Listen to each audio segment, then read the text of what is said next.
gustaba mucho la sección que tuvimos de influencers, porque sí que es verdad que conocemos lo que es, pero no hasta el punto en el que es efectiva. Y luego, por supuesto, la parte más creativa de contenidos, generación, etc. Muy necesaria porque es realmente la parte más creativa. Si bien hemos tenido clases de analítica, etc., siempre es necesaria una parte, digamos, más humana, más de acercar a la persona a ti.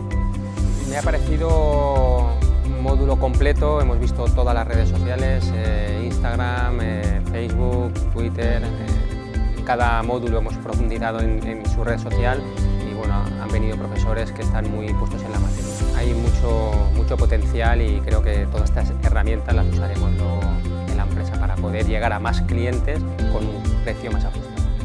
Bueno, lo que más me ha gustado de este módulo ha sido el hecho de poder conectar directamente con una audiencia creando una comunidad real desde cero, marcar la estrategia desde el principio y ver cómo ha ido evolucionando.